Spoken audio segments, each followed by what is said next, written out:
विश्व के सभी मेरे साथियों को राजरत्न अम्बेडकर की ओर से जय भीम, नमो बुद्धाय। द अनटोल्ड अम्बेडकर के 5वें भाग में आप सभी लोगों का स्वागत है। इस भाग की शुरुआत करने से पहले आज बोधिसत्व विश्व रत्न महामानव बाबा साहब डॉक्टर भीमराव रामजी अम्बेडकर जी की 129वीं जन्म जयंती के अवसर पर मेरी ओर से, अम्बेडकर परिवार की ओर से आप सभी लोगों को ढेर सारी मंगल कामनाएं। ये 5वां भाग चौथे भाग का एक कंटिन्यू भाग है, इसलिए मैं चौथे भाग में क्या हुआ था ये एक क्विक रिकैप आपको बताना चाहता हूं। चौथे भाग में हमने देखा कि डॉक्टर बाबा साहब अम्बेडकर जी को राउंड टेबल कॉन्फ्रेंस के लिए न्योता आता है। पहले राउंड टेबल कॉन्फ्रेंस पे गांधी बहिष्कार डालते हैं और गांधी जी के वहां अनुपस्थिति होने की वजह से बाबा साहब अम्बेडकर भारत के अस्पृश्य लोगों की 9 करोड़ लोगों की हक और अधिकार की मांगे वहां पर रखते हैं। अंग्रेजों से वो सारे अधिकार प्राप्त करते हैं। गांधी को ये बात भारत में पता चलती है। दूसरे राउंड टेबल कॉन्फ्रेंस में गांधी वहां पहुंचते हैं और केवल बाबा साहब का विरोध करने का काम करते हैं। वहां पर वो एक छुपा षड्यंत्र करते हैं। वहां की मुस्लिम डेलीगेशन को बाबा साहब का विरोध करने के लिए तैयार करते हैं। मुस्लिम्स बाबा साहब का विरोध करने के बजाय बाबा साहब के पक्ष में खड़े होते हैं और परिणाम होता है बाबा साहब को कम्युनल अवार्ड दिया जाता है। यहां तक हमने कल के भाग में देखा। इसके आगे क्या हुआ? इसके आगे ये हुआ, ये आप सभी लोगों को पता है, गांधी जी ने धमकी दे दी, वहीं पर लंदन में धमकी दे दी कि भारत के अछूतों को अगर कोई अधिकार देते हो तो मैं अपनी जान जाने तक अनशन करूंगा, लेकिन इनको मिलने नहीं दूंगा। ये धमकी देने की वजह से जैसे ही गांधी जी भारत में आते हैं, भारत में आने के बाद उनको पूना के येरवड़ा जेल में डाल दिया जाता है। अब इसके बाद जो घटना हुई है वो ऑन रिकॉर्ड है, लेकिन फिर भी उसको आगे नहीं लाया जाता, इसका कभी प्रचार नहीं किया जाता। गांधी जी क्यों अछूतों के हक और अधिकार के खिलाफ थे, ये बात कभी बताई नहीं जाती। हालांकि ये बाबा साहब ने लिखा हुआ है what Congress and Gandhi have done to the untouchables इस किताब में, लेकिन फिर भी इसका कभी प्रचार नहीं किया जाता। गांधी जी को जब पूना के येरवड़ा जेल में डाला गया तो गांधी जी ने 3 खत अंग्रेजों को लिखे हैं। ये तीनों खत आपको उस बुक में मिलेंगे, आप कभी जाकर पढ़िए। गांधी जी पहले खत में लिखते हैं, अंग्रेजों को लिखते हैं कि मुझे कोई अनशन नहीं करना है, मुझे कोई भूख हड़ताल नहीं करनी है, लेकिन केवल बाबा साहब को दिया हुआ जो कम्युनल अवार्ड है वो वापस ले लो। कई सारे लोगों को तो कम्युनल अवार्ड क्या है ये तक पता नहीं। हमारे हक और अधिकार सारे के सारे इस कम्युनल अवार्ड में निहित है। जैसे आपका सेपरेट इलेक्टोरेट, सेपरेट सेटलमेंट, आपके स्कूलों में, आपके पढ़ाई में, आपके नौकरियों में रिजर्वेशन की प्रावधान है, ये सारे उस कम्युनल अवार्ड में है जो बाबा साहब लड़ झगड़ कर अंग्रेजों से लेकर आए थे, लेकिन गांधी ने वो छीन ली। गांधी ने पहले पत्र में, पहले खत में अंग्रेजों से कहा कि मुझे कोई अनशन नहीं करना है, केवल बाबा साहब को दिया हुआ जो अधिकार है, बाबा साहब को दिया हुआ जो कम्युनल अवार्ड है वो वापस ले लो। अंग्रेजों ने रिप्लाई भेजा कि गांधी जी आप ऐसा कैसे कह सकते हो, आपने खुद हमें यह सहमति दी है कि आप लोगों में, आप 2 पक्षों में अगर कोई समझौता नहीं होता तो जो समझौता हम देंगे, अंग्रेज देंगे, वो आपको कबूल होगा। ऐसे आपने खुद साइन करके हमको वो परमिशन दी है।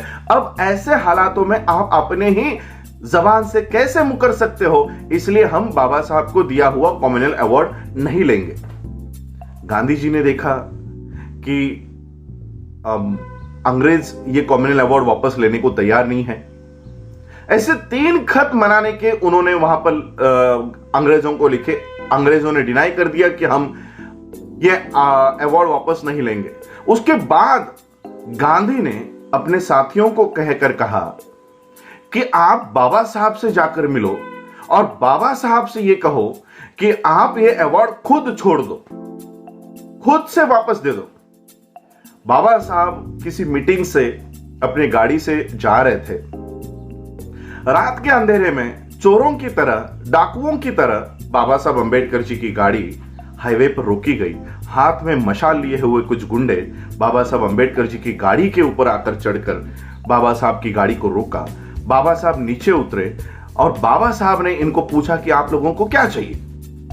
तो उस गांधी ने भेजे हुए उन गुंडों ने बाबा साहब को बताया कि आपने जो अवार्ड लेकर आए हैं, आप जो कम्युनल अवार्ड लेकर आए हैं, वो खुद से अंग्रेजों को वापस दे दो। बाबा साहब ने वहीं पर एक स्टेटमेंट कही, एक बात कही कि वो जो सामने खंबा दिख रहा है ना, उस सामने के खंबे पर लटका कर मुझे गोली भी अगर मार देते हो तो भी मेरे समाज के हक और अधिकार में कतई वापस नहीं देने वाला, मैं बिल्कुल वापस नहीं दूंगा। सोचिए, जो बाबा साहब अंबेडकर गोली खाने के लिए तैयार थे लेकिन अपने समाज के हक और अधिकार देने के लिए तैयार नहीं थे, वापस लौटाने के लिए तैयार नहीं थे, उन बाबा साहब ने पुणे पैक्ट पे साइन क्यों की?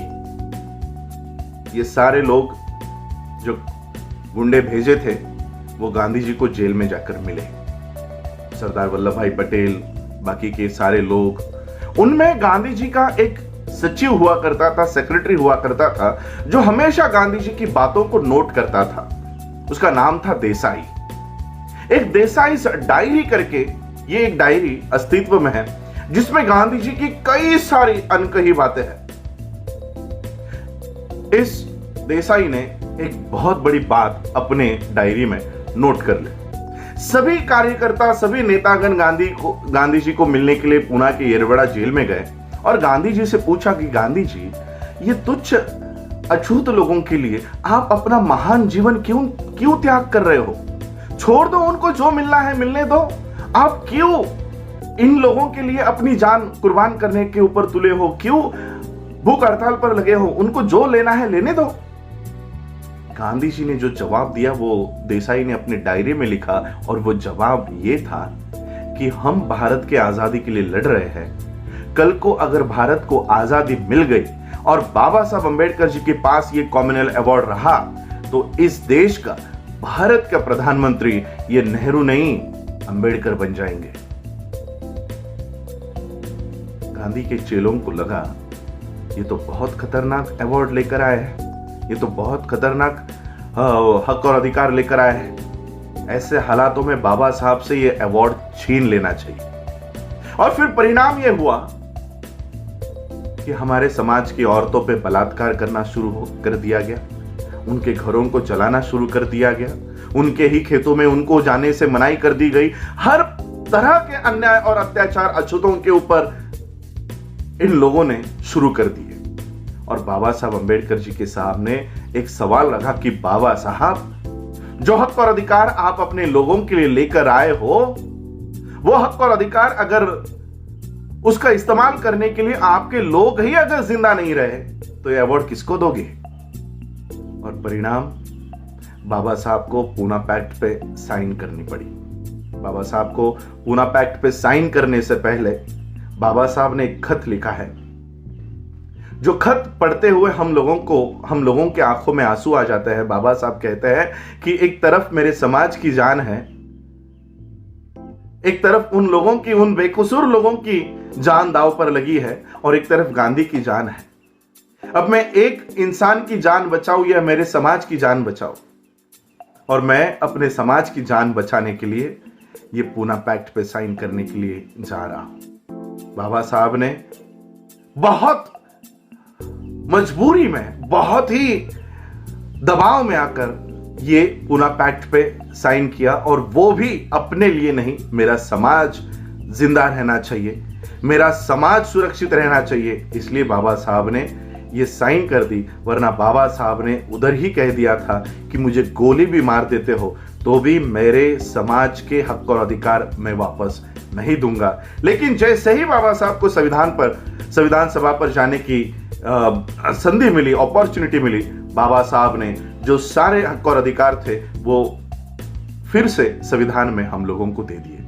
आज जो मेंबर ऑफ पार्लियामेंट आप देखते हो, 131 भारत में member of parliament schedule caste के आते हैं, और समाज पे हो रहे अन्याय अत्याचार के लिए ये मुंह तक नहीं खोलते। वो इसलिए नहीं खोलते क्योंकि ये कॉमनवेल्थ अवार्ड से प्राप्त हुए, कॉमनवेल्थ अवार्ड से निकले हुए मेंबर ऑफ पार्लियामेंट नहीं, ये पुणे पैक्ट से निकले हुए गांधी के मेंबर ऑफ पार्लियामेंट्स है। इसलिए ये हमारी हक और अधिकार की बात संसद में नहीं करते। बाबा साहब ने what Congress and Gandhi have done to the untouchables में इन्हीं मेंबर ऑफ पार्लियामेंट्स को एजेंट करके उल्लेख किया हुआ है। एजेंट का हिंदी में अर्थ होता है दलाल। ऐसे लोगों को हम अपना नेता मानते हैं और इसलिए पूना पैक्ट के इस जहर को भी हम लोगों को खत्म करने का काम करना चाहिए। आज बाबा साहब के अनटोल्ड अंबेडकर इस सीरीज में ये बात मैंने आप लोगों के सामने रखी। आप लोगों ने मुझे सुना, उसके लिए आभार। जय भीम, जय भारत, नमो बुद्धाय।